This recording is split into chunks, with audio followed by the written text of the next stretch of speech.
ওই যে সামনে দেখতে পাচ্ছেন যে সামনে জায়গাটা ধোঁয়া উঠছে, সেই জায়গাটাই এখন হইলো দাহ করা হয়। তো কারণ এই যে দেখেন এই যে ওই মার্নিকার এখানে পুরোটা পানি দিয়ে ভরাট হয়ে গেছে, জায়গাটা পুরো পানি দিয়ে ভরাট হয়ে যাওয়ার কারণে এখন এই জায়গাটা আর দাহ করতে তারা পারে না। এই যে দেখেন যত মানুষ, কত মানুষ আসছে তাদের পরিবার পরিজনের শেষ বিদায় জানাতে, কত মানুষ আসছে এখানে। ওই যে ভেতরের জায়গাটা থেকে ওই দেখেন ধোঁয়া উঠতেছে ওখানে। তো এখানে প্রতি সময়ে কারো না কারো দাহ হইতেই থাকে। অনেক দূর দূরান্ত থেকে মানুষ আগে থাকতে বুকিং করে রাখে তাদের, যে এখানে তাদের দাহ করা হবে যাতে করে তারা মুক্তি পায়, টাকা দিয়ে বুকিং করে জায়গা।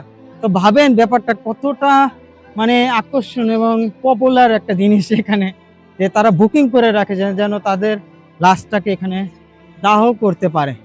যেটা খুব ইন্টারেস্টিং একটা বিষয়। আমি তো মানে যারা এখানে থাকে তারা এখানে দম নিতে পারতেছে, কিন্তু আমি তো আসলে এখানে আসা যাওয়া করে অভ্যস্ত না, তার জন্য আমার এই পোড়া গন্ধে আমি দম নিতে পারতেছি না, কি বলবো আর।